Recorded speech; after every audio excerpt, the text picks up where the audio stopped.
சின்ன மருமகள்ல அடுத்து நடக்க போகுதுன்னு வாங்க பார்க்கலாம்.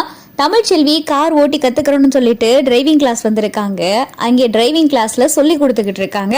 தமிழ்ச்செல்வியும் கார் ஓட்டி பழகிட்டு இருக்காங்க. அந்த வழியாதான் ஈஸ்வரியும் ஐஸ்வர்யாவும் கார்ல வந்துகிட்டு இருக்காங்க. தமிழ்ச்செல்விய கார்ல பார்த்ததும் ஈஸ்வரிக்கு பயங்கரமான அதிர்ச்சி. என்ன ஐஸ்வர்யா இவ கார் ஓட்டிக்கிட்டு இருக்கா அப்படின்னு சொல்லி ஈஸ்வரி கேட்க, ஆண்டி உங்களுக்கு விஷயம் தெரியாதா? சேது மாமா நேத்து தான் என்கிட்ட சொன்னாரு, தமிழ்ச்செல்விக்கு காரு பரிசா கிடைச்சிருக்கான். ஏதோ துணி கடையில குலுக்கல் பரிசுல காரு பரிசா கிடைச்சிருக்கான். அதான் கார் ஓட்டி கத்துக்கிட்டு இருக்காங்க அப்படின்னு சொல்லிட்டு ஐஸ்வர்யா சொல்ல, இல்லையே இது தப்பா இருக்கே, இவ கார் ஓட்டி கத்துக்கிற கூடாதே. ஆனா இது எனக்கு ஒரு நல்ல வாய்ப்பு அப்படின்னு சொல்லிட்டு ஈஸ்வரி பார்த்தா தமிழ்ச்செல்விய சோழியை முடிச்சு விடணும்னு சொல்லி ஒரு பிளான் பண்ணுது. ஏன் ஐஸ்வர்யா, இந்த தமிழ்ச்செல்வி இல்லாம இருந்தா உனக்கு இன்னும் நல்ல வசதியா இருக்கும்ல அப்படின்னு சொல்லி ஈஸ்வரி கேட்க, தமிழ்ச்செல்வி இல்லாம இருந்தாவா புரியலையா ஆண்டி அப்படின்னு சொல்லி ஐஸ்வர்யா கேட்க, இல்ல இப்ப தமிழ்ச்செல்வின்ற ஒருத்தி இந்த உலகத்திலே இல்லாம இருந்தா எப்படி இருக்கும்? அந்த 2 குழந்தையும் சேது கிட்டதான் இருக்கும். சேது இந்த தமிழ்ச்செல்விய பார்க்க தேவையே இல்லை. அந்த தமிழ்ச்செல்வி நினப்பு இப்பயும் இல்லை, எப்பயுமே அவன் மனசுல வரவும் வராது. அதே மாதிரி நம்ம செஞ்ச தப்பு என்னைக்கும் வெளியவும் வராது. அப்படியே வந்தாலும் சேது அந்த தமிழ்ச்செல்வி கூட சேர்ந்து வாழவும் முடியாது. இப்படி எக்கச்சக்கமான பிளானுக்கு தடங்களா இருக்கிறது யாரு? இந்த தமிழ்ச்செல்வி தானே. அவளுடைய கதையை முடிச்சுட்டா கார் டிரைவிங் கிளாஸ் தானே போய்கிட்டு இருக்கா. டிரைவிங் கிளாஸ்லயே காரோட காரா அவ கதையை முடிச்சுட்டா அப்படின்னு சொல்லிட்டு ஈஸ்வரி சொல்ல, ஆண்டி நீங்க அப்பெல்லாம் செஞ்சிடாதீங்க ஆண்டி, இந்த விஷயம்லாம் சேது மாமாக்கு தெரிஞ்சுன்னா அவ்வளவுதான் அப்படின்னு சொல்லி ஐஸ்வர்யா பயப்பட, அடி யாரடி நீ வேற, எப்ப பார்த்தாலும் சேது மாமா சேது மாமான். நீ நல்லா இருக்கணும் மட்டும் யோசி, மத்த யாரோ எக்கேடோ கெட்டு போனாலும் போயிட்டு போகட்டும். உனக்கு இப்ப தேவை சேது உங்கூட சேர்ந்து வாழணும். அந்த தமிழ்ச்செல்வி கொஞ்சம் நெஞ்சம் சேதுவோடைய மனசுல அங்கங்க ஒட்டிக்கிட்டு தான் இருக்கா. அதனாலதான் சேது உன் பக்கத்துல நெருங்கி வர மாட்டேங்கிறான். தமிழ்ச்செல்வியும் சேதுவும் இப்ப சேர்ந்து இருந்தாங்கன்னா 2 பேரும் என்ன இப்படி தள்ளி தள்ளியா இருப்பாங்க? நீ பொழைக்க தெரியாதவ, சேதுவ மயக்கி உன் பக்கம் இழுத்து போட தெரியல. அதனாலதான் இந்த வாய்ப்பை நம்ம பயன்படுத்திக்கலாம், நீ சும்மார் அப்படின்னு சொல்லிட்டு ஈஸ்வரி பார்த்தா அடியாளுக்கு போனை போட்டு இந்த மாதிரி எல்லா விஷயத்தையும் சொல்லிது.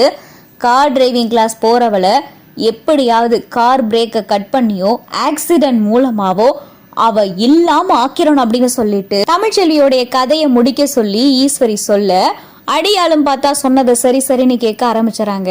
கார் டிரைவிங் கிளாஸ்ல தமிழ்ச்செல்வி கார் ஓட்டி பழகிட்டு இருக்காங்க. பரவாயில்ல தமிழ்ச்செல்வி, வந்த உடனே கத்துட்டீங்க.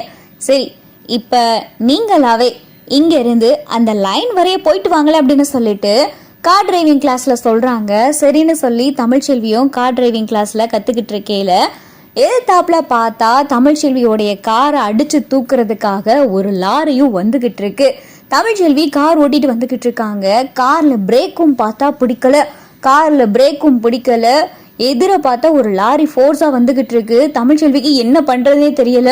ஐயோ ஐயோ லாரி அப்படின்னு சொல்லிட்டு தமிழ் பதற அந்த லாரி பார்த்தா தமிழ்ச்செல்வியோடைய காரை அடிச்சு தூக்கிறது. தமிழ்ச்செல்வியோடைய காரை அடிச்சு தூக்குனதும் தமிழ்ச்செல்வி காருக்குள்ள இருக்காங்க. காரு பார்த்தா தடம் புரண்டு அங்கிட்டு இங்கிட்டு பெறல ஆரம்பிச்சிருது. ஒரு பயங்கரமான விபத்து ஆயிருது. தமிழ்ச்செல்வி இங்க ரத்த வெள்ளத்துல கிடக்காங்க. அடியாள் பார்த்தா ஈஸ்வரிக்கு போன் போடுறான், மேடம் நீங்க சொன்ன மாதிரி கதையை கணக்கச்சிதமா முடிச்சாச்சு அப்படின்னு சொல்லிட்டு ஈஸ்வரிக்கு போன் வர, ஐஸ்வர்யா பாத்தியில ஈஸ்வரினா இப்படி இருக்கணும், நான் சொன்னதை செஞ்சு முடிச்சிட்டேன். அந்த தமிழ்ச்செல்வியோடைய கதை இனிமேல் கிடையவே கிடையாது. இனிமேல் சேது உனக்கு மட்டும்தான் சொந்தம் அப்படின்னு சொல்லிட்டு ஈஸ்வரி இங்க ஐஸ்வர்யா கிட்ட சொல்ல, ஆனா ஐஸ்வர்யாவுக்கு பார்த்தா பயங்கரமான பயமா இருக்கு. ஆண்டி என்ன ஆண்டி இப்படி பண்ணிட்டீங்க அப்படின்னு சொல்லிட்டு இங்க ஐஸ்வர்யா ஒரு மாறிய முகமெல்லாம் மாற, ஏய் என்ன ஐஸ்வர்யா நீ வர வர ரொம்ப நல்லவளா மாறிக்கிட்டு இருக்கு ஆண்டி, அந்த 2 குழந்தைங்க அப்படின்னு சொல்லிட்டு ஐஸ்வர்யா சொல்ல, ஏன் அந்த குழந்தைங்களுக்கு என்ன, 2 குழந்தைங்களும் சேதுகிட்ட இருந்துட்டு போகுது.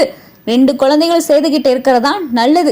அந்த தமிழ்ச்செல்வியோடைய மூச்சு காத்து கூட சேது பக்கம் வரக்கூடாது, அதுக்கு அந்த உலகத்துல இருக்கக்கூடாது அப்படின்னு சொல்லிட்டு ஈஸ்வரி தமிழ்ச்செல்வியோடைய கதையை முடிச்சுட்டு ரொம்ப வீராப்பா பேசிக்கிட்டு இருக்கு.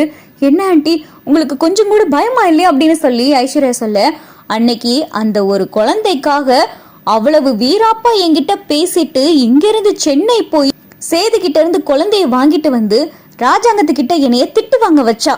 இந்த ஈஸ்வரினா அவளுக்கு யாருன்னு தெரியணும். 2 குழந்தைங்களை விட்டு ஒரு 2-3 நாள் நீ பிரிஞ்சு இருக்கணும் தான் சொன்னேன். அதுக்கு அவ்வளவு பேச்சு பேசினா, என்கிட்ட மரியாதை இல்லாம பேசினா. இப்ப 2 குழந்தைகளையும் நிரந்தரமா விட்டு அவ பிரிய போறா அப்படின்னு சொல்லிட்டு ஈஸ்வரி பாட்டுக்கு பேசிக்கிட்டு இருக்கு. தமிழ்ச்செல்வியை பார்த்தா ஹாஸ்பிட்டல்ல அட்மிட்டும் பண்ணிடுறாங்க. தமிழ்ச்செல்வியை இங்கே ஹாஸ்பிட்டல் அட்மிட் பண்ணியிருக்கிற விஷயம் பார்த்தா இங்கே வசந்திக்கு தெரிய வருது. ஐயோ கடவுளே அப்படின்னு சொல்லிட்டு வசந்தி ஃபோனை கீழே போட்டு கதறி அழுதுகிட்டு இருக்கு. அடியே வசந்தி என்னடி ஆச்சு, என்ன ஆச்சு அப்படின்னு சொல்லி அப்பத்தா கேக்கு. அம்மா தமிழ்ச்செல்வி அப்படின்னு சொல்லிட்டு வசந்தி கதறி அழுகிறாங்க. என்னடி தமிழுக்கு என்ன அப்படின்னு சொல்லி அப்பத்தா கேட்க, தமிழுக்கு டிரைவிங் கிளாஸ் போனாலாமா, அங்கே பெரிய விபத்து ஆயிருச்சா, தமிழ் ஹாஸ்பிட்டலில் சேர்த்துருக்காங்களாம் அப்படின்னு சொல்லிட்டு இங்கே வசந்தி சொல்ல அப்பத்தாவும் பார்த்தா கதறி அழுக ஆரம்பிச்சிடறாங்க. இந்த விஷயம் பார்த்தா அப்பத்தா சேதுவுக்கு ஃபோன் பண்ணி சொல்ல சேதுவும் பதறி அடிச்சுட்டு இங்கே ஹாஸ்பிட்டல் வராரு.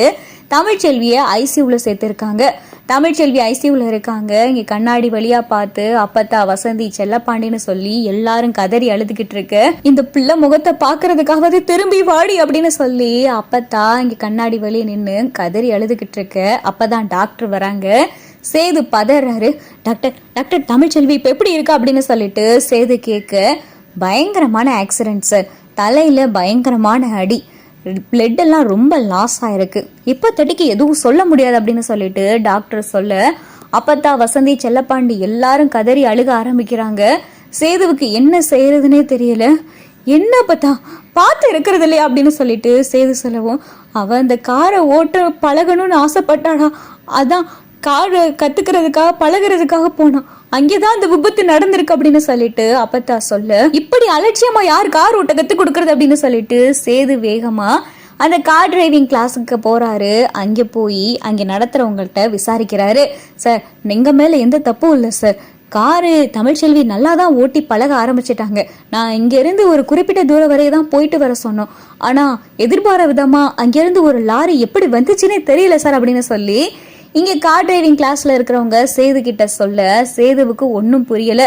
தமிழ்ச்செல்வி நல்லபடியாக குணமாகி வரணும் அப்படின்னு சொல்லிட்டு சாமி கிட்டலாம் வந்து வேண்டுறாரு. இங்கே வேகமாக பார்த்தா சேது வீட்டுக்கு வராரு. வீட்டுக்கு கண்ணெல்லாம் கலங்கி முகமெல்லாம் வாடி போய் வராரு. என்னையா சேது, உன் முகமே ஒரு மாதிரியா இருக்கு அப்படின்னு சொல்லி ராஜாங்க கேட்க, அப்பா தமிழ்ச்செல்வி அப்படின்னு சொல்லிட்டு சேது சொல்லவும், என்ன சேது என்னப்பா தமிழ்ச்செல்விக்கு அப்படின்னு சொல்லி மோகனா கேட்க, அப்பதான் மலரும் கருப்பு வராங்க. என்ன சேது என்ன தமிழ்ச்செல்விக்கு அப்படின்னு சொல்லி கருப்பு கேட்க, தமிழ்ச்செல்விக்கு ஆக்சிடென்ட் ஆயிடுச்சு அப்படின்னு சொல்லிட்டு சேது சொல்லவும், மாமா என்ன சொல்றீங்க அப்படின்னு சொல்லி மலர் அப்படியே பதறவும், என்னையா சேது சொல்ற அப்படின்னு சொல்லி மோகனாவும் பதற ஆரம்பிக்கிறாங்க. கார் இப்போ ஏதோ பரிசா கிடைச்சிச்சுல, அதை ஓட்டி பழகிறதுக்காக கார் டிரைவிங் கிளாஸ்க்கு போயிருக்கா, அங்கேதான் விபத்தாகி ஹாஸ்பிட்டல்ல ஐசியூல இருக்கா அப்படின்னு சொல்லிட்டு சேது சொல்ல, என்னையா சேது சொல்ற அப்படின்னு சொல்லி ராஜாங்கமும் பதற ஆரம்பிக்கிறாரு. ஈஸ்வரி பார்த்தா மனசுக்குள்ள அப்படியே குழு குழுன்னு இருக்கு.